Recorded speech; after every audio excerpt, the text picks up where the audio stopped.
할렐루야. 오늘은 누가복음 21장의 가장 마지막 단락을 통해서 하나님의 말씀을 선포하도록 하겠습니다. 우리는 몇 주간 마지막 때에 대한 예수님의 말씀을 들어왔었고요. 이제 오늘이 21장의 마지막 단락입니다.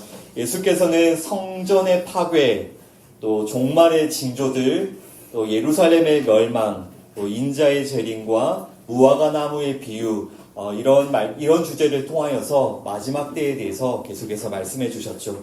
오늘은 예수님께서 이 마지막 때에 대한 말씀을 마무리하시면서 이 마지막 때를 살아가야 되는 우리가 가져야 될 믿음과 또 자세에 대해서 권면해 주십니다. 오늘 두 가지 주제로 말씀 나누겠습니다. 첫 번째는 인재 앞에 서도록 항상 기도하며 깨어 있으라. 두 번째 주제는 마음을 둔하게 하는 것들을 조심하라.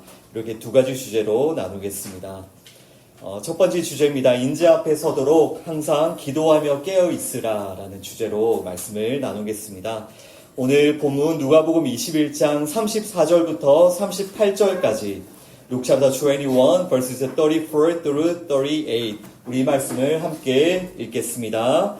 너희는 스스로 조심하라. 그렇지 않으면 방탕함과 술취함과 생활의 염려로 마음이 둔하여지고 뜻밖의 그날이 덫과 같이 너희에게 임하리라.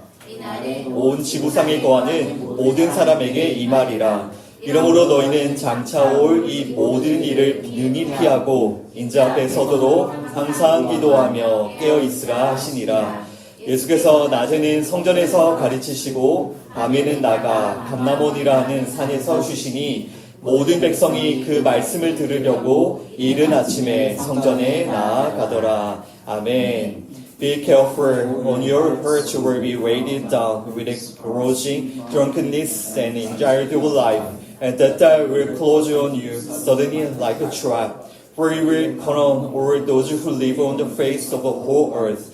Be always on the watch, and pray that you may be able to escape all that is about to happen, and that you may be able to stand before the Son of Man. This day Jesus was teaching at the temple, and in the evening he went out and spent the night on the hill called the Mount of Olives. And all the people came early in the morning to hear him at the temple. 아멘. 네. 이렇게 예수님께서 마지막 때에 대한 말씀을 마치시고요. 우리가 어떠한 믿음과 또 자세로 이 마지막 때를 살아야 할지를 가르쳐 주셨습니다. 34절부터 보시죠. 34절에 너희는 스스로 조심하라. 뜻밖의 그 날이 덫과 같이 너희에게 임하리라. 예수님의 그 재림의 날, 그 마지막 날이 갑자기 정말 뜻밖의 우리에게 임하기 때문에 너희가 스스로 조심하라 라고 말씀하십니다. 예수님께서 계속해서 이렇게 경고를 해 오셨죠. 예수님의 그 재림의 날은 정말 덫과 같이 그리고 도둑같이 갑자기 임합니다. 그 덫이 어디에 놓였는지 우리가 알 수 없잖아요. 또 도둑이 언제 오는지 알 수가 없지 않습니까? 그와 같이 아무도 예수님의 그 재림의 날을 알 수가 없습니다. 그래야 해서 우리는 스스로 늘 조심하며 그날을 준비해야 되고요. 그런데 우리의 마음을 둔하게 하는 것이 있습니다. 그 예수님의 재림을 알지 못하도록, 준비하지 못하도록 우리의 마음을 둔하게 하는 것들이 있는데 어떤 것들이 우리의 마음을 둔하게 한다라고 말씀하십니까? 방탕함과 그리고 술 취함과 그리고 생활의 염려. 네, 이런 것들이 우리의 마음을 둔하게 하여서 그 예수님의 재림을 믿음으로 기다리지 못하고 또 알지 못하게 하는 것들입니다. 이것에 대해서는 두 번째 주제에서 좀 더 자세하게 말씀드리겠습니다. 자, 35절로 일단 넘어가서 보시면요. 이날은 온 지구상에 거하는 모든 사람에게 임할 것이다 라고 말씀하십니다. 지금 한 사람의 예외도 없이 모든 사람이 예수님의 재림을 보게 됩니다. 번개가 하늘 동편에서부터 서편까지 일시에 번쩍이면서 치죠. 그러니까 번개가 치는 것처럼 그 모든 사람이 예수님의 재림을 일시에 보게 될 것이다 라는 그런 말씀입니다. 한 명의 예외도 없습니다. 그 노아의 홍수 때를 잘 생각해 보시면요. 그 누구도 그 노아의 홍수 때를 피할 수가 없었죠. 그와 같이 예수님의 그 재림의 날을 피할 수 있는 사람은 아무도 없고 모두가 일시에 재림하시는 예수님을 보게 될 것입니다. 우리는 이 말씀을 통해서 특히 재림 전 휴거를 주장하는 사람들의 그 주장을 우리가 조금 생각을 해봐야 되는데요. 여러분, 그 재림 전 휴거라는 개념은 비성경적인 가르침입니다. 재림 전 휴거. 예수님께서 재림하시기 전에 어떠한 사람들이 먼저 휴거를 한다라는 그런 가르침인데요. 일부 사람들이 먼저 휴거가 되고 남은 자들만 환난을 겪게 된다라는 게 이 재림 전 휴거 사상이죠. 수많은 소설과 영화에서 이것이 그 소재로 사용되죠, 그죠? 그래서 사람들은 당연히 이것이 성경에 나와 있는 가르침이라고 생각합니다. 그러나 그렇지 않습니다. 지금 이 재림 전 휴거를 가르치는 사람들은 어떠한 주장을 하냐면요. 이들의 잘못된 주장입니다. 예수님께서 비밀스럽게 재림하신다. 이것을 먼저 첫 번째 절차로 생각을 해요. 예수님께서 비밀스럽게 재림하시는데 이것을 그들은, 그러니까 잘못된 것을 주장하는 자들입니다. 그들은 이것을 1차 재림 혹은 공중 재림이라고 부릅니다. 이렇게 예수님이 비밀스럽게 재림하시면 두 번째 단계로 일부 사람들은 휴거가 되고요. 남은 자들은 환난을 받게 된다라고 주장하고요. 세 번째 단계가 예수님의 재림, 2차 재림이죠. 지상 재림이라고 주장합니다. 이렇게 단계를 나누어서 예수님이 공중 재림하시고 휴거가 되고 남은 자들은 환난을 당하고 그리고 지상에 재림하신다. 이렇게 재림을 단계로 나누는 것, 이건 성경의 가르침이 아닙니다. 수많은 소설과 영화에는 이러한 내용들이 소재로 사용이 되어서 아침에 일어났더니 내 아내가 없어지고 학교에 갔더니 절반의 친구들이 없어지고 이런 것들이 너무나도 많이 알려져 있는 개념이지만 성경의 가르침이 아닙니다. 여러분, 이런 주장들을 잘 한번 생각해 보시면요. 이런 주장들이 결국 담고 있는 메시지는요. 지금 당장 회개하지 않아도 된다는 그런 메시지를 담고 있어요. 즉 예수님의 1차 재림 이후에도 회개할 기회들이 남아있다. 어떠한 일부의 사람들이 휴거한 뒤에도 회개하고 돌이킬 그런 기회가 남아있다는 그런 메시지를 담고 있는 거예요.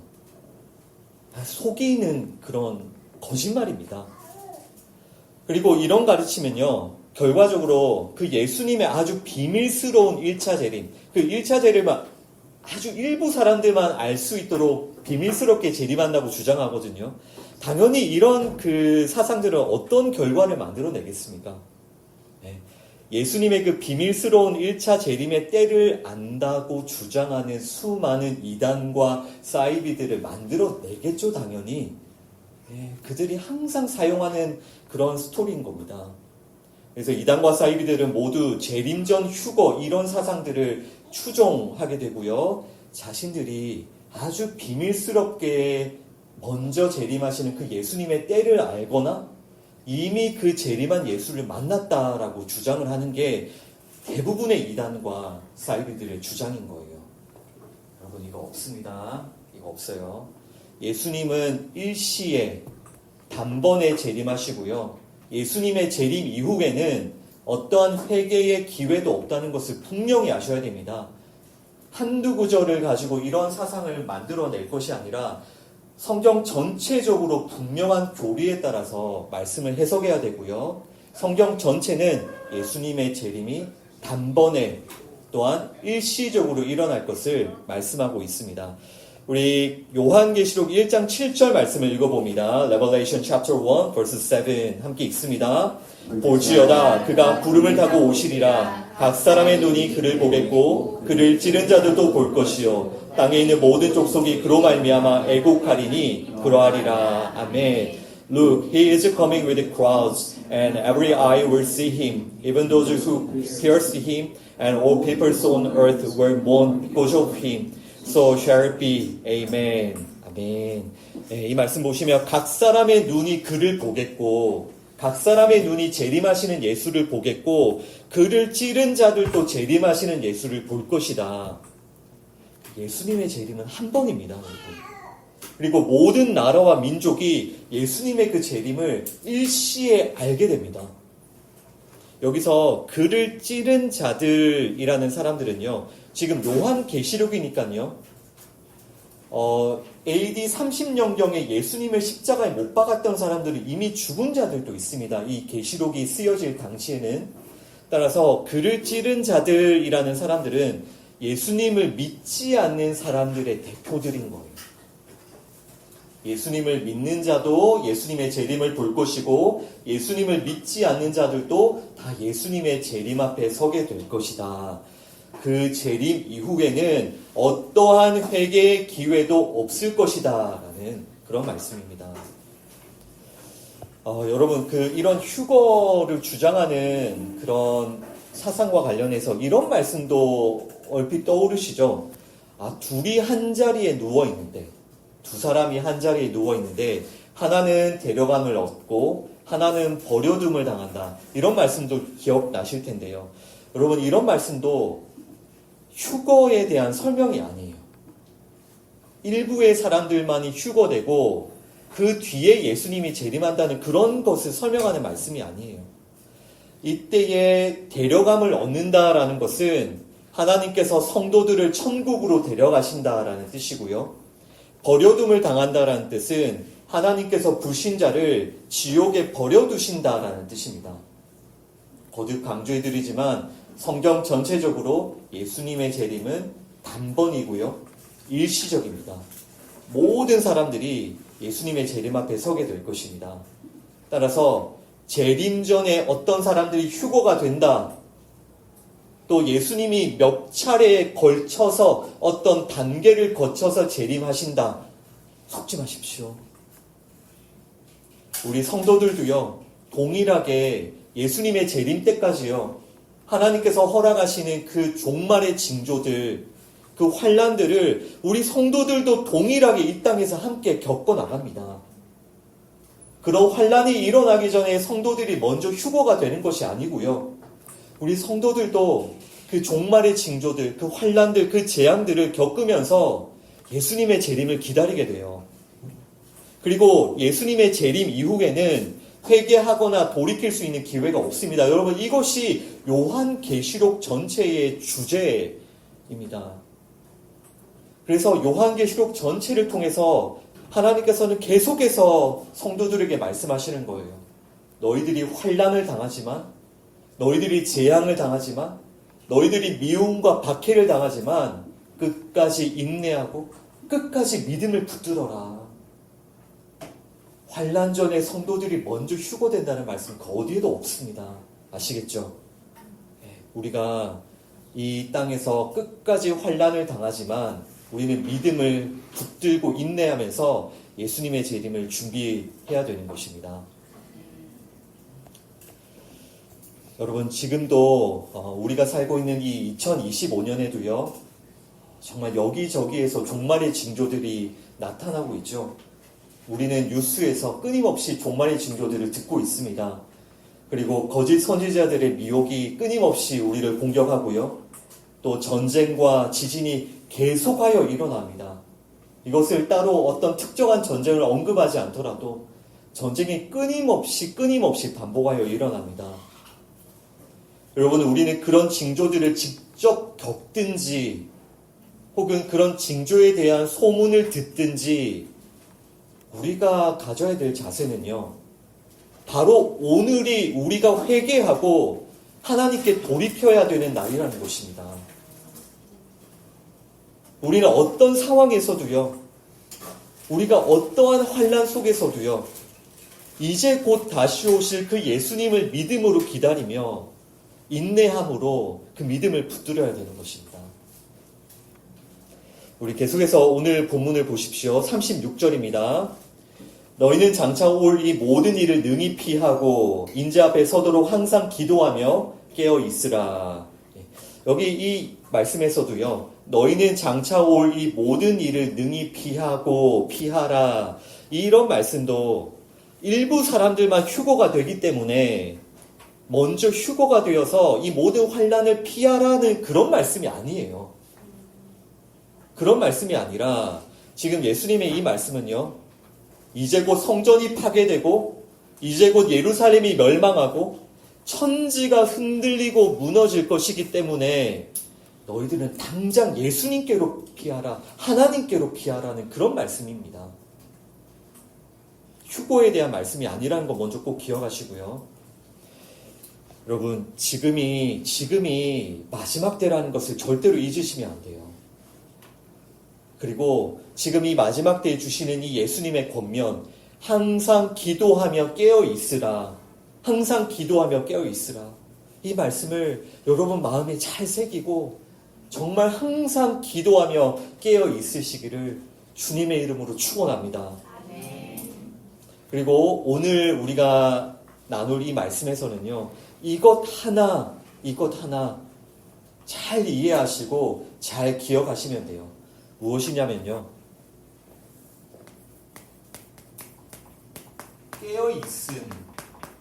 깨어있음이 과연 무엇이냐라는 것입니다. 이 재림전 휴거는 없다고 말씀드렸고요. 이 깨어있음이 무엇인가, 이것을 여러분 오늘 정말 잘 이해하셔야 됩니다. 이것을 반드시 올바로 이해하시고요. 기억하셔야 돼요. 왜냐하면 이 깨어있음이 이제 곧 다시 오실 그 예수님에 대한 준비잖아요. 우리 함께 준비해야 되잖아요. 뉴스를 보고 계시죠? 얼마나 많은 전쟁과 지진들이 지금도 일어나고 있습니까?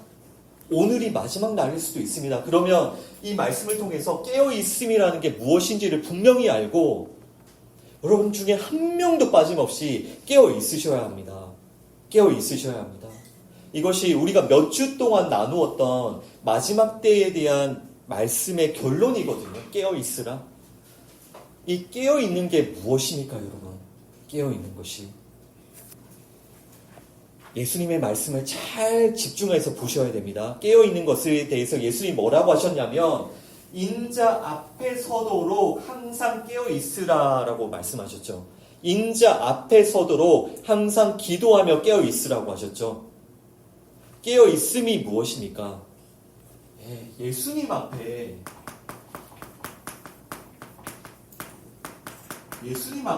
서는 것입니다. 예수님 앞에 서는 것. 너희는 인자 앞에 서도록 항상 기도하며 깨어있으라고 하셨으니까요. 기도하며 깨어있는 자들은 결국 인자 앞에 서게 될 것이다. 따라서 깨어있는다는 것은 예수님 앞에 서는 거예요, 여러분. 예수님 앞에. 이것에 대해서 제가 설명을 드릴 테니까 잘 들어보십시오. 예수님께서 이제 곧 재림하시는데요. 우리 모두는 하나님의 심판대 앞에 서게 되겠죠. 그 누구도 하나님의 두려운 심판을 피할 수가 없습니다. 그러나 문제는 그 누구도 하나님 앞에 우리의 그 더럽고 가증한 죄를 숨길 수가 없다라는 게 문제예요. 우리 모두는 그 하나님의 심판대 앞에 설 것인데 우리 중에 그 누구도 우리의 더럽고 가증한 죄를 숨길 수가 없다는 겁니다. 사람의 눈은 속일 수 있죠. 우리 사람의 눈은 잘 속이고 살잖아요. 깨끗한 척, 경건한 척, 의로운 척, 또 성실한 척, 또 착한 척, 또 그런 척이 아니라 진짜 그렇게 사는 사람들도 있죠. 그러나 우리는 하나님은 속일 수가 없습니다, 여러분. 하나님은 절대로 속일 수가 없어요. 그래도 나는 다른 사람들보다는 내가 그래도 깨끗하게 살고 있는데, 내가 경건하고 의롭게 살고자 하고 있는데, 내가 정말 성실하게 또 열심히 정말 착하게 정말 그렇게 최선을 다해서 살고 있는데 라는 그런 생각이 드십니까? 적어도 내가 그 심판대 앞에서 하나님께 할 말은 있다라고 그렇게 생각하십니까? 여러분, 제가 하루만 여러분들을 졸졸 따라다니면서요, 핸드폰으로 낱낱이 정말 빠짐없이 찍어서 공유해도 되겠습니까? 정말 여러분들 그렇게 여러분들 자신에 대해서 떳떳하십니까? 여러분들 자신에 대해서 자신 있으십니까? 그 심판대 앞에 서실 준비가 되어 계십니까? 그럼 우리는 하나님을 속일 수가 없습니다. 하나님 앞에서 우리의 그 가증하고 더러운 죄악들을 숨길 수가 없다는 말입니다. 이제 곧 예수님께서 다시 오시는데요. 이제 곧 우리가 그 심판대 앞에 서게 되는데요. 예수님은 지금 깨어 있으라고 하시죠. 깨어 있으라고 하시죠. 그럼 우리가 어떻게 해야 됩니까? 어떻게 해야 됩니까? 무엇이 깨어 있는 것이라고요? 예수님 앞에 서는 것. 그러니까 우리가 예수님께 달려가는 것이 깨어 있는 사람의 모습인 거예요. 예수님께 달려가서 날마다 그 예수님이 하신 일, 그 십자가를 붙들고 날마다 그 십자가를 통과하는 것. 날마다 그 예수님의 십자가를 통과하는 것. 그것이 깨어있는 것이라는 말입니다. 예수님의 그 십자가에 우리의 옛사람을 날마다 죽여야 합니다. 예수님의 그 십자가의 보혈로 우리는 날마다 죄 씻음을 받아야 합니다. 예수님 안에서 우리는 날마다 새로운 피조물이 되어야 합니다. 예수 그리스도로 옷 입어야 하고요. 예수님과 연합하여야 해요. 그것이 깨어있는 자입니다. 여러분이 예수님의 말씀을 정말 진지하게 들으셔야 돼요. 인재 앞에 서도록 항상 기도하며 깨어있으라. 그러니까 우리는 예수님과 함께 서 있어야 돼요. 그 심판대 앞에 여러분 혼자 떨렁이 서 계시면 절대로 안 됩니다. 예수님과 함께 서 있어야 돼요. 그리고 하나님께서는 예수님과 함께 서 있는 여러분들을 의롭다라고 말해주시는 거예요. 하나님께서는 예수님과 함께 서 있는 여러분들을 너희는 내 아들이야, 내 아들이야 라고 하나님께서 말씀해 주시는 겁니다. 깨어있는 게 무엇인지 아시겠습니까? 예수님 앞에 서는 거예요. 예수님과 함께 서는 거예요. 예수님 안에서 새로운 피조물로서 하루하루를 사는 것입니다. 그것이 깨어있음입니다. 예수님께서도 이 마지막 때를 설명하시면서 계속해서 노아의 때를 예시로 드셨거든요. 노아의 때에 누구만 살아남았습니까? 방주를 준비하고 그 방주에 올라탄 노아 가족들만 살아남았죠. 그 방주가 예수님입니다, 여러분. 우리가 그 노아 가족이 방주를 준비하여 그 방주에 달려가서 방주에 올라탄 것처럼요. 우리는 날마다 예수님께 달려가서 예수님의 그 품에 안겨야 돼요. 이것이 깨어 있음입니다. 반면에 이 깨어 있음에 대해서 전혀 알지 못했던 사람들이 있죠. 바리새인들인데요. 바리새인들은 자신들이 깨어있는 자들이라고 확신했어요. 우리는 깨어있는 자들이다. 바로 우리가. 그리고 그 바리새인들은 도리어 예수님을 비난했죠. 예수는 먹기를 탐하고 포도주를 즐기는 사람이다. 예수는 세리와 죄인의 친구다. 즉 그들의 바리새인들의 주장이 뭡니까? 자신들은 깨어있고 거룩하고 경건한 삶을 사는데 그 예수라는 사람은 먹고 포도주를 마시고 즐기고 죄인들과 함께 있더라라는 거예요. 그러니까 바리새인들은 자신들이 그 누구보다 경건하고 의롭게 살고 있다라고 자신했던 사람들입니다. 율법을 지키기 위해서 최선을 다했던 사람들이죠. 그러나 이 질문에 대해서 분명히 대답하셔야 됩니다, 여러분. 이 바리새인들이 정말 깨어 있었습니까? 깨어 있었습니까? 어떻게 생각하십니까? 이 바리새인들이 주장하는 자신들의 깨어 있음이 맞았습니까? 아닙니다. 그들은 깨어 있지 못한 자들이었습니다. 마태복음 23장 33절입니다. Matthew chapter 23 verse 33. 이 말씀 함께 읽습니다. 뱀들아, 독사의 새끼들아, 너희가 어떻게 지옥의 판결을 피하겠느냐. 아멘. You snakes, you brood of vipers, how will you escape being condemned to hell? 아멘.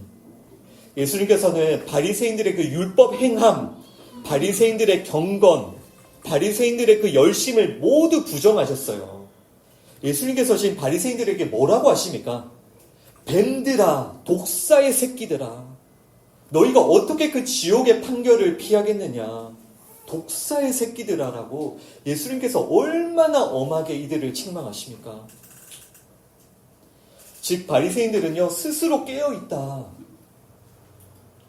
그렇게 스스로 깨어있다고 자만하며 자신만만하던 자들이었지만요, 하나님의 심판대 앞에서 지옥의 판결을 피할 수 없는 자들이었습니다. 우리가 이 바리새인들의 길을 가면 안 된다고요. 이 바리새인들이 왜 엉뚱한 길을 가면서 자신들이 깨어있다고 주장하고 있는지를 명확하게 이해하셔야 돼요. 깨어있음은 무엇이기 때문에? 예수님 앞에 서는 것이기 때문에. 예수님 앞에.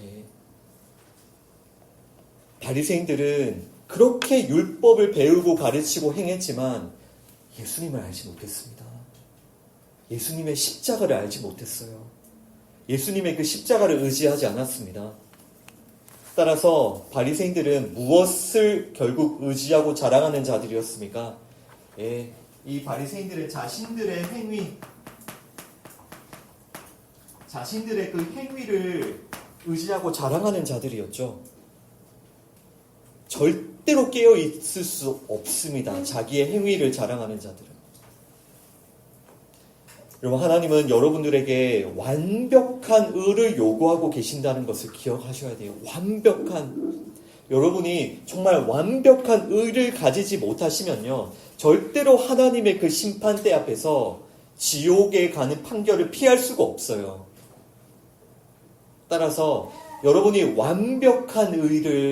정말 완벽한 의를 갖기 위해서는요, 여러분들 자신의 행위가 아니라 누구의 행위? 예수님의 행위를 의지하셔야 돼요. 예수님의 행위요. 예수님의 행위는 무엇입니까? 십자가. 예수님의 행위, 예수님께서 하신 일, 그 십자가를 붙들어야 돼요. 이 싸움인 겁니다.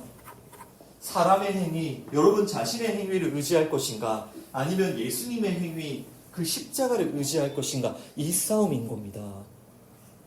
여기서 깨어있는가, 잠들어 있는가가 나누어지게 되는 겁니다. 여기에서 나누어져요. 다른 데서 나누어지는 게 아니라. 갈라디아서 3장 10절 말씀입니다. Galatians chapter 3 verse 10 함께 읽습니다. 무릇 율법 행위에 속한 자들은 저주 아래 있나니 기록된 바 누구든지 율법책에 기록된 대로 모든 일을 항상 행하지 아니하는 자는 저주 아래에 있는 자라 하였음이라. 아멘. All who write or observing the law are under a curse, for it is written, Cursed is everyone who does not continue to do everything written in the book of the law. 아멘. 아멘. 여러분, 하나님의 이 율법은요, 정말 완전합니다. 완전하고요, 거룩해요. 그래서 이 하나님의 율법은요, 우리에게 완전한 행위를 요구합니다. 완전한 의, 완전한 거룩, 완전한 경건요. 그냥 사람의 눈을 잠깐 속이고 사람들에게 그냥 잠깐 칭찬받는 그런 거 말고요. 하나님 앞에서, 이 말씀 앞에서의 완전한 거룩함과 경건함과 의요. 그것을 요구하는데요. 그러면 율법이 요구하는 그 기준이 무엇입니까? 네, 방금 읽은 그 갈라디아서 말씀의 율법의 기준이 무엇이죠? 그 율법을, 그 모든 일을 항상 행하는 것. 이 말씀을요, 이 모든 말씀을 항상 행하는 것이 율법의 요구이고요, 하나님의 요구입니다. 이것이 하나님의 기준이에요. 사람이 만들어 놓은 종교들, 사람의 머리에서 나온 종교들과 하나님의 말씀은 다릅니다, 여러분. 사람이 만들어 놓은 종교는요, 사람의 수행을 칭찬하죠. 사람의 고행과 수행을 통해서 경지에 이를 수 있다고 그 길을 제시하죠. 그러나 여러분, 하나님은요, 완전하시고 거룩하신 하나님이시고요, 우리에게 완전하고 거룩한 그 의를 요구하세요. 우리가 하루 중에, 하루 24시간이잖아요. 하루 24시간 중에 23시간 55분을 율법을 지켰다고 하더라도 정말 우리가 에너지 드링크를 있는 대로 마시면서 닝게를 있는 대로 꽂고 이 율법을 23시간 55분을 지켜도요. 마지막 5분에 정신이 살짝 나가가지고 정신이 살짝 흐트러져가지고 이 5분을 만약 율법을 어기면 그 사람은 24시간 율법을 어긴 자가 됩니다. 그래서 방금 읽은 말씀에 율법 행위에 속한 자들은 저주 아래에 있다고 말씀하시는 겁니다. 하나님이 너무하다고 생각하세요, 여러분? 아닙니다. 하나님이 그만큼 거룩하신 거예요. 우리가 믿고 섬기고 찬양하고 예배드리는 그 하나님은 그만큼 거룩하시고 조금의 죄와 흠과 어두움도 없으신 분이십니다. 아멘. 그래서 그 하나님은 하나님 앞에 설 우리들에게 그런 완전한 거룩함과 의를 요구하시는 거예요. 그런 완전하신 그 거룩하신 하나님 앞에 여러분들 그 바리새인들처럼 여러분들의 그 행위를 자랑하고 붙들면서 그 심판대 앞에 나아가시겠습니까? 그것이 깨어있는 거라고 생각하십니까? 그것이 깨어있는 거라고 생각하는 여러분들의 생각을 깨뜨리셔야 돼요. 그것이 깨어있음이라고 생각하는 그 생각으로부터 깨어나셔야 돼요. 그 깨어있음이 무엇이라고요? 깨어있음. 바리새인들의 깨어있음이 아니고요. 율법 행함을 의지한 사람의 율법 행함을 의지하는 게 깨어있음이 아니고요. 우리는 잠시도 스스로 깨어있을 수 없는 자들이고요. 깨어있으면요. 예수님께 달려가는 거예요. 예수님 앞에 서는 겁니다. 예수님과 함께 서 있는 거예요. 어디서나 학교에서나 직장에서나 가정에서나 교회에서나 어디서나 교회에 이렇게 앉아서 이렇게 예배드리고 있으면 그게 깨어있는 겁니까? 아닙니다.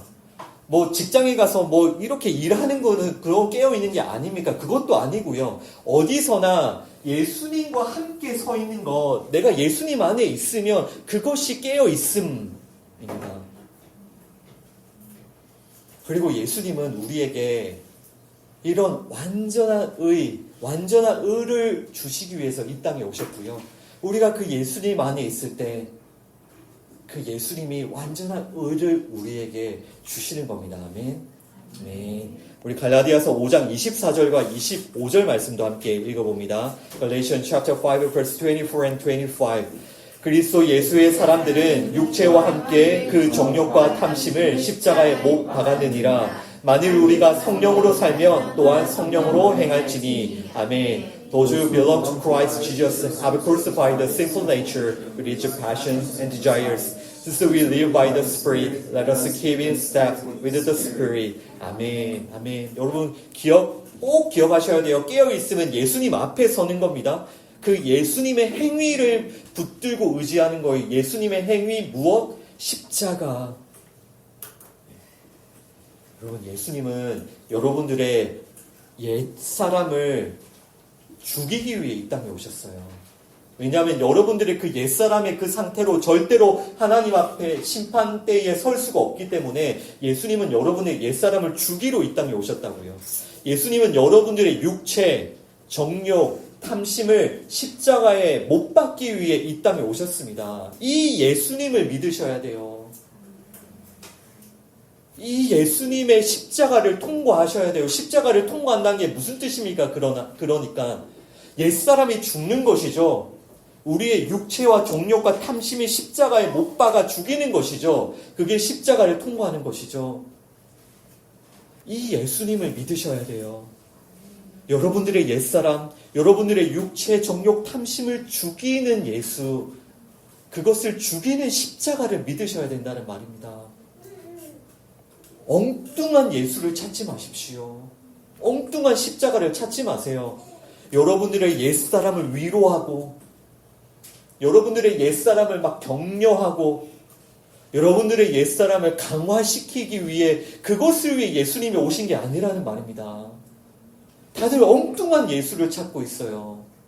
그 옛사람을 그 옛사람을 죽이러 오셨다고요, 예수님은. 완전히 다른 피조물로 만들어내기 위해서 오셨어요. 정말 여러분들이 십자가를 통과하셨다면, 여러분이 정말 그 예수님의 행위, 여러분들의 행위가 아니라 예수님의 행위이신 십자가를 믿는다면, 여러분들도 그 옛사람에 갇혀서 더 이상 살지 마십시오. 옛사람이 주는 생각, 옛사람의 그 탐심, 정욕, 옛사람의 상처, 옛사람의 아픔, 여기에 갇혀서 살지 마십시오. 십자가를 통과하셨으면요, 새 사람인 겁니다. 예수님은 여러분의 옛사람을 죽이러 오셨다고요. 여러분들의 옛사람의 나라, 옛사람의 이름, 옛사람의 그 뜻을 다 박살내러 오셨습니다. 그거 세워주러 오신 게 아닙니다, 여러분. 그런데 성도라는 사람들이 교회에 와서 내 옛사람의 나라, 내 옛사람의 이름과 내 옛사람의 뜻을 이루어달라고만 기도하고 있으니, 그러면서 왜 하나님 기도 응답 안 해주시나? 왜 하나님 막 잠자고 계시나? 이러고 있으니 하나님이 얼마나 안타까우시겠습니까? 예수님은 그것을 박살내고 무너뜨리기 위해 오셨는데요. 꼭 기억하십시오. 여러분, 예수님은 여러분들의 그 옛사람을 강화시키고 여러분들이 그 옛사람을 따라 살라고 오시지 않았어요. 그걸 도와주러 오신 분이 아니에요. 새 사람으로 살라고. 새 사람으로 살라고. 그래야 심판대 앞에 준비가 되니까요. 이제는 하나님의 나라, 하나님의 이름, 하나님의 뜻을 위해 사는 새로운 피조물로 살라고 예수님이 오셨어요. 우리는 그 예수님을 믿습니다. 아멘? 아멘. 그럼 무엇을 위해 사셔야 되는지 아시겠죠? 하나님의 나라, 하나님의 이름, 하나님의 뜻을 위해 사는 겁니다. 또 아까 그 예수님의 말씀을 잘 기억하십시오. 인자 앞에 서도록 항상 기도하며 깨어있으라 하셨죠. 이제 깨어있음이 무엇인지는 이해되셨죠? 여기서 우리가 또 기억해야 될 예수님의 권면은 항상 기도하며 깨어있으라. 기도하며. 그러니까 기도 없이는 깨어있을 수 없다는 말씀이에요. 우리가 깨어있으려면 아까 깨어있음이 뭐라고요? 예수님 앞에 서는 건데, 이 십자가를 통과하는 건데, 우리가 이렇게 예수님 앞에 서고 십자가를 통과하려면 누군가의 도움이 필요하다는 거예요. 그러니까 이 기도라는 건 뭐냐면요, 누군가의 도움이 필요하다라는 뜻이에요. 도움이 필요하니까 기도는 요청하고 구하는 거잖아요. 그러니까 우리가 예수님 믿고 그 십자가를 통과하기 위해서는 도움이 필요해요. 우리의 그 옛사람과 육체와 정욕과 탐심을 십자가의 날마다 못 받기 위해서는 누군가의 도움이 필요하다고요. 누굽니까? 누구의 도움입니까? 성령님의 도우심이 우리에게는 간절히 필요합니다. 성령님의 도우심이. 그러니까 깨어있으면요, 예수님 앞에 서는 것인데요, 우리가 그렇게 깨어있으려면요, 기도하라고 하셨어요. 그러니까 성령의 도움을 받아야 된다고 하셨어요. 성령님은 여러분이 절대로 잠든 상태로 살도록 내버려 두지 않으세요. 성령님은 여러분들을 도와주십니다. 깨어있도록요. 예수님 앞에 서도록요. 날마다 십자가를 통과하도록요. 성령님은 여러분들을 도와주세요. 자, 이제 우리가 다음 주부터는요, 누가복음 22장을 나누게 되는데요. 이제 곧 예수님께서는 체포가 되시고 십자가에 달리십니다. 그런데 지금 이 상황에서 이제 곧 십자가를 앞두신 예수님께서는요, 무엇을 명확하게 알고 계시냐면요, 제자들이 예수님을 다 배반하고 떠날 것을 알고 계세요. 이것을 알고 계세요. 이것을 모르고 계신데 갑자기 예수님이 나는 너희들을 믿었는데, 갑자기 막 예수님이 당황하셔가지고 너희들 왜 그러니 막 이런 게 아니라 예수님은 다 알고 계셨어요. 다 알고.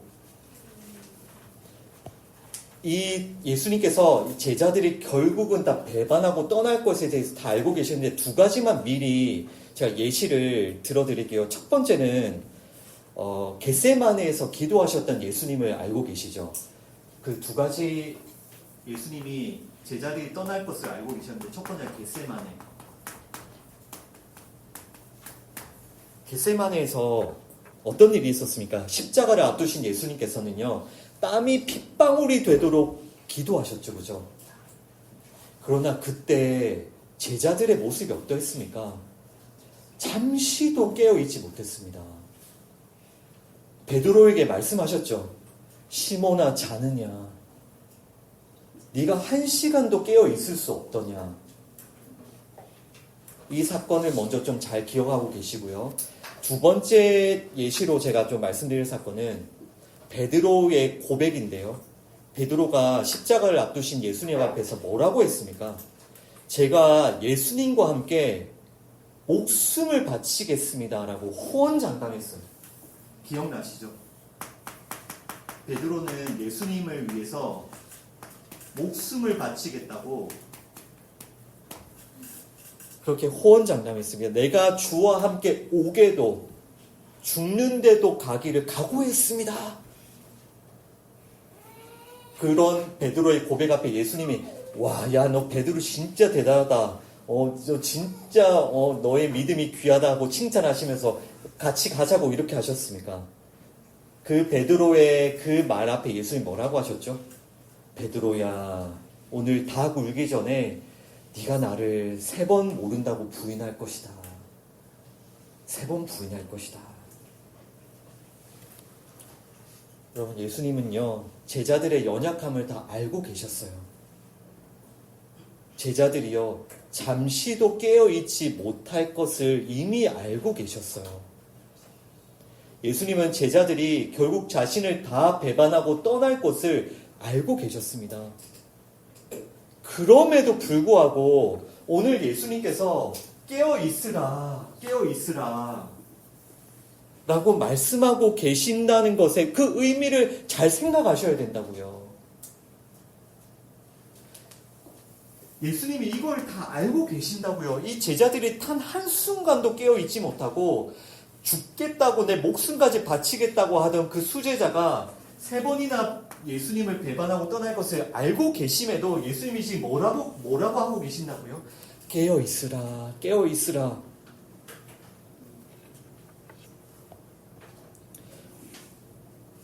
여러분, 이것은 누구를 믿고 누구를 의지할 것인가에 대한 문제예요. 무엇을 믿고 무엇을 의지하며 살 것인가에 대한 문제인 겁니다. 어떻게 하며 깨어 있을 수 있는 겁니까? 우리의 실체가 이런데, 제자들의 실체가 이런데, 우리의 실체가 이런데, 우리는 어떻게 하며 깨어 있을 수 있는지를 잘 생각하셔야 돼요. 여러분 자신의 행위를 의지하시겠습니까? 여러분들의 자신의 행위를 의지하고 그 심판대 앞에 서겠습니까? 여러분들의 자신의 그 행위를 의지하고 깨어있다고 주장하시겠습니까? 아니면 예수님을 믿고 예수님을 의지하시겠습니까? 예수님의 행위, 그 십자가를 믿고 의지하시겠습니까? 여러분 자신을 의지하시겠습니까? 아니면 여러분들을 도와주시는 그 성령님을 의지하시겠습니까? 여러분 정말 예수님 믿고요. 내일이면 늦습니다. 지금 이 예배 때 예수님을 믿고 그 십자가를 믿고 성령님을 의지하십시오. 그것이 우리 같은 죄인이 깨어 있을 수 있는 유일한 방법이에요. 이것을 받아들이지 못하시겠으면 불교로 가셔야죠. 인간의 고행과 수행을 계산하고 그것을 따라 상 주겠다고 하는 불교로 가셔야죠. 이슬람교로 가셔야죠. 코란을 지킨 만큼 상 받고 안 지키며 벌 받는다는 이슬람으로 가셔야죠. 그 누구도 자신의 행위를 의지해서 깨어 있을 수 있는 사람 단 한 사람도 없습니다. 깨어 있음이 무엇인지를 잘 아셔야 돼요. 예수님, 그 십자가, 성령님 의지하시고요. 기도하시면서 간절히 기도하십시오. 성령님께 예수님 앞에 설 수 있도록, 날마다 그 십자가를 통과할 수 있도록, 그래서 새 사람으로 살도록, 새 사람으로 살도록. 우리 두 번째 주제로 넘어가겠습니다. 마음을 둔하게 하는 것들을 조심하라. 오늘 본문 중에서 아까 읽었던 말씀 중에 34절, 누가복음 21장 34절 이 말씀을 다시 한번 읽어보겠습니다. Luke chapter 21 verse 34 함께 있습니다. 너희는 스스로 조심하라. 그렇지 않으면 방탕함과 술 취함과 생활의 염려로 마음이 둔하여지고 뜻밖의 그날이 덫과 같이 너희에게 임하리라. 아멘. Be careful on your heart will be weighted down with a carousing, drunkenness and anxiety of life, and that day will close on you suddenly like a trap. 아멘. 아까 우리가 나눴던 것처럼 마음을 둔하게 하는 것들이 뭐라고요? 방탕함, 술 취함, 생활의 염려가 우리의 마음을 둔하게 한다. 이런 것들로 인해서 마음이 둔하게 된 사람들은 깨어 있을 수 없다. 이것이 예수님의 말씀이셨죠. 덫에 걸린 짐승처럼요. 아무런 준비 없이 이 마음이 둔해진 자들은 그냥 그날을 마주하게 될 것입니다. 그러면 여기서 잘 생각해 보십시오.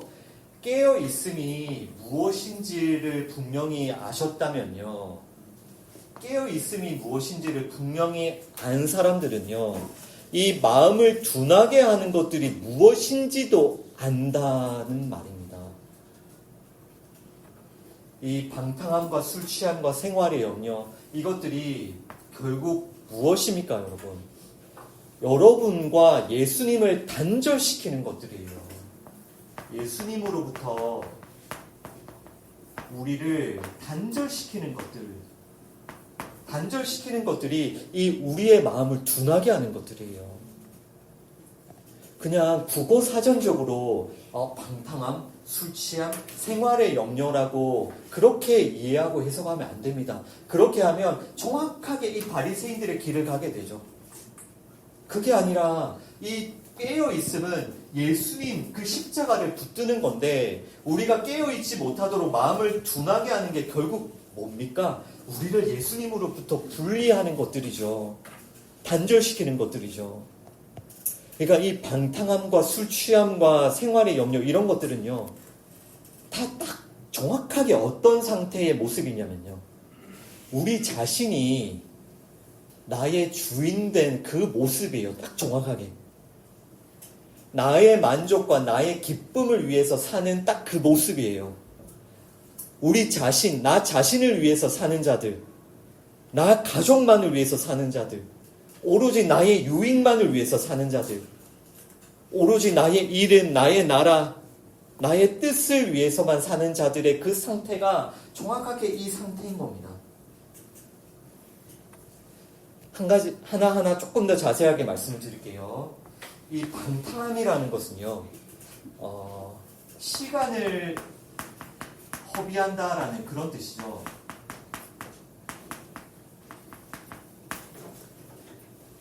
뭔가 나쁜 일을 했다라기보다는요, 시간을 헛되게 보냈다라는 게 방탕함인데요. 여러분, 하나님께서는 원래 우리를 무엇을 위해 창조하셨습니까? 하나님의 영광을 위해 창조하셨죠. 그런데 시간을 헛되게 보내는 방탕함이라는 것은 하나님의 영광이 아니라 자기 자신의 영광을 위해서 살아가는 그 모든 삶, 자신의 영광, 그것이 여러분들 방탕함입니다. 당연히 게으르고 나태하게 살아가는 것도 방탕함이고요. 그러나 그것만이 방탕함이 아니고요. 하나님이 아니라 자기 자신을 위해 사는 그 삶이 방탕한 삶이에요. 하나님이 아니라 나 자신을 위해서 일하고, 나 자신을 위해서 공부하고, 나 자신을 위해서 사역하고, 나 자신을 위해서 신앙생활하는 그 모든 게 하나님 앞에서는 방탕함이라는 겁니다. 나 자신을 위해, 나 자신의 영광을 위해 사는 거니까요. 하나님 앞에서는 시간을 그저 헛되게 보내는 모습인 거예요. 그리고 술 취하면요, 자신을 기쁘게 하는 거예요.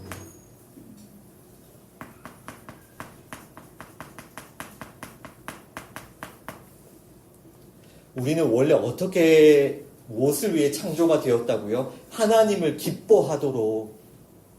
하나님만 생각해도, 예수님만 생각해도 너무나도 기쁘고 너무나도 그 기쁨이 솟아오르도록 하나님 우리를 그렇게 창조해 주셨어요.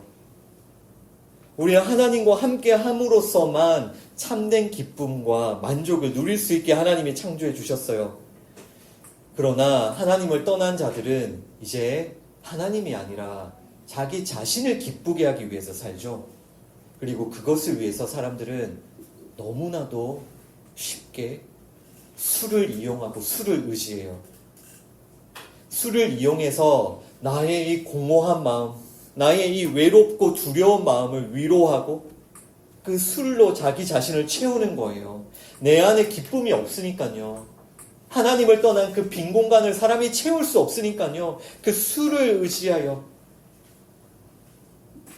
여러분, 그 술을 마시면 완전히 다른 사람이 되는 걸 보셨죠? 네. 그러니까 사람들은 참된 기쁨과 만족을 알지 못하기 때문에 그 술의 힘을 빌려가지고 이렇게도 살아봤다가 저렇게도 살아봤다가 어떻게든 자신을 기쁘게 하기 위해서 그렇게 살아가는 겁니다. 그리고 이 세 번째 생활의 염려는 당연히 세상을 의지하는 거겠죠.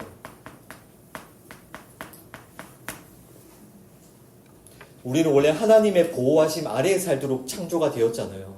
그러나 사람들은 범죄하였고 하나님과 단절된 이후에 사람들, 이 죄인들은 필연적으로 어떤 두려움을 가지게 되냐면요. 내가 내 자신을 지켜야 된다. 나의 보호자와 분리가 되었기 때문에 사람들은 그 두려움을 항상 가지고 있어요. 내가 내 자신을 지켜야 된다. 여러분, 정말 사람들이 굶어 죽을까봐 두려워하며 염려할까요? 물론 이 세상에는 극소수의 그런 사람들이 있겠지만 일반적으로는요.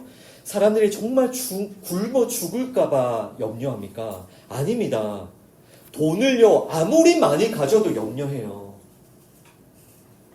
내가 얼마나 많이 가지고 적게 가지고의 문제가 아닌 겁니다. 세상을 의지하는가, 하나님을 의지하는가의 문제인 거예요. 굶어 죽을까봐 두려워하는 게 아니고요. 내가 다른 사람들보다 더 잘 살아야 되니까 염려가 생기고, 내가 다른 사람들에게 인정을 받아야 되니까 염려가 생기고, 이를 통해서 나의 자존심, 나의 체면을 지키고 보호해야 되니까 끊임없이 염려가 생기는 거예요. 돈을 아무리 끌어모아도 그 염려로부터 자유할 수 없는 거예요. 하나님을 알지 못하고 하나님을 의지하지 못하는 사람들은 이런 염려를 절대로 못 버립니다. 여러분, 우리가 이렇게 세 가지 좀 살펴봤는데 어쨌든 결론적으로 이 세 가지를 좀 정리해보면 이 우리의 마음을 둔하게 하는 이런 것들, 방탕함, 술 취함, 생활의 염려는요, 결과적으로 여러분들을 예수님으로부터 계속해서 단절시켜요. 절대로 깨어 있을 수 없게 합니다. 예수님과 단절되는 게 깨어 있지 못한 상태니까요. 따라서 깨어 있기 위해서 우리가 예수님 앞에 그 십자가를 붙들기 위해서 간절히 성령님께 기도하며 우리는 이것을 버려가야 된다는 말입니다. 이것을 여러분은 하나하나 다 버려가셔야 돼요. 이것은 내가 버리고 싶으면 버리고 버리기 싫으면 안 버리고의 문제가 아니에요. 마음을 둔하게 하는 것들을 가지고 있으면서 어떻게 깨어 있습니까? 이렇게 교회에 와서는 잠깐 깨어 있고 일주일에 6일은 그냥 둔한 상태로 살면 됩니까? 예수님은 주일에 오십니까? 우리가 예배 드릴 때 예수님이 오십니까? 반드시 우리 마음을 둔하게 하는 이것들을 하나하나 버려가야 돼요. 에베소서 5장 16절부터 18절까지입니다. Ephesians chapter 5 verses 16 through 18 함께 읽습니다. 세월을 아끼라 때가 악하니라. 그러므로 어리석은 자가 되지 말고 오직 주의 뜻이 무엇인가 이해하라. 술 취하지 말라. 이는 방탕한 것이니 오직 성령으로 충만함을 받으라. 아멘. Making the most of every opportunity because the days are evil. Therefore do not be foolish, but understand what the Lord's will is. Do not get drunk on wine, which leads to debauchery. Instead, be filled with the Spirit. 아멘. 아멘. 여러분, 오늘이 마지막이에요. 21장, 이 마지막 때에 대한 마지막 말씀인데요. 이 21장을 읽어보고 또 읽어보세요. 지금이 분명 마지막 때예요. 우리는 오늘 이 하루에도 수많은 거짓 선지자들의 미혹과 공격을 받고 있잖아요. 교회를 분열시키고 무너뜨리는 영적인 공격을 받고 있잖아요. 세상에는 전쟁과 지진과 전염병이 끊임없이 일어나고 있잖아요. 우리가 잠들어 있을 때가 아닙니다, 여러분. 세월을 아끼세요. 때가 악합니다. 때가 악합니다. 어리석은 자가 되지 마십시오. 여러분들을 예수님으로부터 단절시키는 이것들을 하나하나 회개하며 버려가십시오.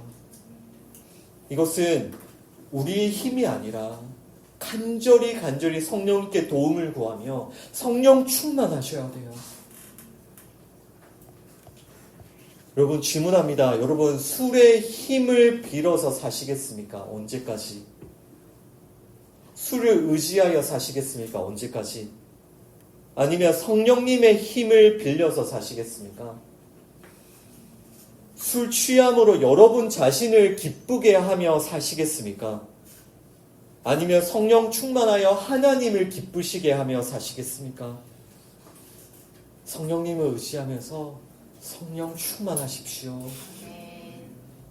성령 충만함으로 방탕함을 버리고 성령 충만함으로 하나님의 영광을 위해, 하나님을 기쁘시게 하기 위해 하나님을 의지하며 모든 염려를 버리며 그런 성령 충만한 삶을 사는 여러분 되시길 바랍니다. 기도하셔야 돼요. 성령님께 도움을 구하셔야 돼요. 오늘 마지막 말씀입니다. 빌립보서 3장 12절, Philippians chapter 3 verse 12 함께 읽습니다. 내가 이미 얻었다 함도 아니요 온전히 이루었다 함도 아니라 오직 내가 그리스도 예수께 잡힌 바 된 그것을 잡으려고 달려가노라. 아멘. Not that I have already obtained all this or have already arrived at my goal, but I press on to take hold of that for which Christ Jesus took hold of me. 아멘. 이 말씀에서 잘 기억하셔야 돼요. 예수님께 잡힌 사람은요, 예수님을 잡으려고 달려가요. 잡힌 사람은 반드시 잡으려고 달려갑니다.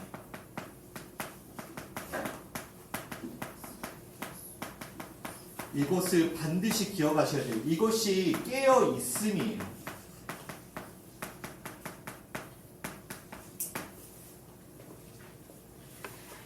예수님께 잡힌 사람은요, 예수님을 잡으려고 달려간다고요. 예수님께 잡혔는데 절대로 이 마음을 둔하게 하는 것들에 눌려서 잠들어 있을 수 없다는 말입니다. 예수님께 잡힌 사람이 그저 자기의 마음대로 살아갑니까? 하나님과 상관없이 살아갑니까? 이런 깨어있음에 대해서 한 번도 고민하지 않고 그저 살아갑니까? 방탕하게, 술 취하게, 생활에 염려를 가지고 그렇게 살아갑니까? 예수님께 잡힌 사람은 절대로 이렇게 마음의 둔한 상태로 살지 않습니다. 여러분들이 지금 이렇게 교회에 나와서 내가 오늘 예배 한번 드렸다. 이것이 중요한 게 아니라 여러분 진짜 예수님께 잡힌 사람 맞습니까? 여러분 정말 십자가를 경험한 사람 맞습니까? 정말 예수님 안에 새 사람이 맞습니까? 그렇다면 반드시 잡으려고 달려가야 됩니다. 반드시요. 다른 어떠한 것도 예외나 변명이 될 수 없어요. 예수님께 잡힌 사람은 성령님께서 주시는 이 믿음과 열심을 절대로 감출 수 없어요. 예수님께 잡힌 사람은요, 내가 그 예수님을 잡으려고, 내가 그 예수님과 함께 서려고, 예수님 안에서 심판대 앞에 서려고 항상 기도하며 깨어서 그 자리를 향해 달려간다는 말입니다. 그리고 나의 마음을 둔하게 하는 것들에 대해서 나만 이런 거 하고 사나가 아니라 반드시 이것을 버려갑니다. 내 힘으로 안 되니 성령님께 의지하면서요. 여러분 기억하십시오. 여러분 정말 예수님의 그 십자가를 믿으신다면요, 예수님께 잡힌 사람이에요. 예수님이 잡으셨어요. 하나님이 여러분을 잡으셨어요. 잡힌 바 되었으면 이제 무엇을 해야 됩니까? 잡으려고 달려가셔야 됩니다. 잡으려고 달려가지 않으면요, 둘 중에 하나입니다. 예수님께 잡히지 않았거나 잡혔음에도 불구하고 끊임없이 불순종하고 끊임없이 거역하고 끊임없이 성령님을 거스르고 그 삶으로부터 걸어 나오셔야 돼요. 이제 달려가셔야 됩니다. 왜냐하면 예수님 곧 다시 오시기 때문에. 이번 주에 제가 뉴스를 통해서 보게 되는 수많은 소식들도 정말 그런 소식들 가운데 지금이 어떤 시대인지를 여러분 분별하셔야 됩니다. 계속해서 이 마지막 때의 징조는 우리에게 경고하고 있습니다. 깨어 있으라고. 기도하겠습니다. 하나님 아버지 감사합니다. 오늘까지 누가복음 21장을 통하여서 마지막 때에 주시는 예수님의 말씀을 듣게 하시니 감사합니다. 이 말씀의 결론으로 깨어 있으라. 내 앞에 서도록 항상 기도하며 깨어 있으라. 말씀해 주시니 감사합니다.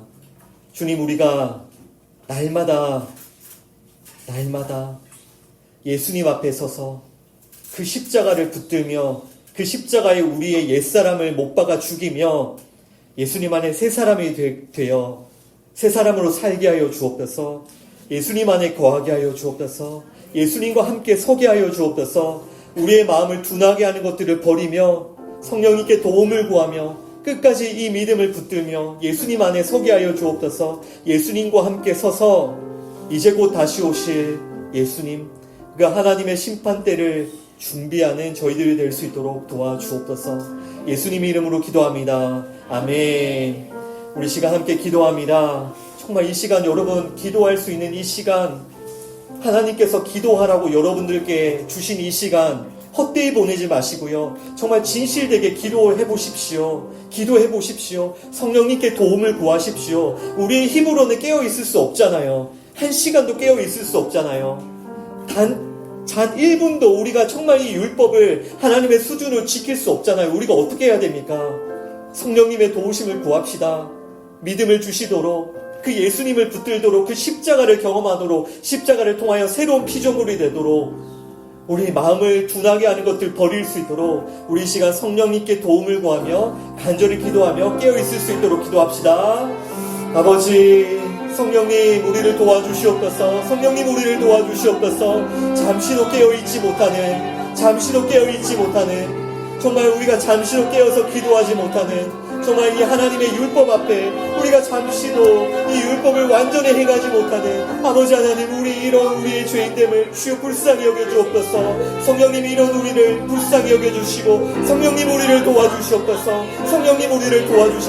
성령님 우리가 예수님을 보게 하여 주옵소서. 성령님 우리가 그 십자가를 통과하게 하여 주옵소서. 성령님 우리가 그 십자가에 우리의 옛사람, 우리의 정욕과 탐심, 우리의 육체를 십자가에 못 박게 하여 주옵소서. 그리하여 이 시간 예수님의 십자가를 통하여 우리가 예수님 안에 새 사람이 되게 하여 주옵소서. 주님, 우리가 새 사람이 되어 이제 곧 다시 오실 예수님을 믿음으로 기다리게 하여 주옵소서. 끊임없이 우리의 마음을 둔하게 하고 끊임없이 우리를 예수님으로부터 분리하게 하는 하나님, 우리 이런 것들을 우리가 버려갈 수 있도록 방탕함과 술 취함과 생활의 염려들을 버려가며 우리가 끊임없이 그 예수님을 따라 잡힌 바 되었으니 잡으려고 달려가는 저희들이 될 수 있도록 은혜를 베풀어 주옵소서. 도와주시옵소서. 성령님 도와주시고 우리가 끝까지 믿음으로 살게 하시고 끝까지 믿음으로 이 길 걸어갈 수 있도록 도와주옵소서.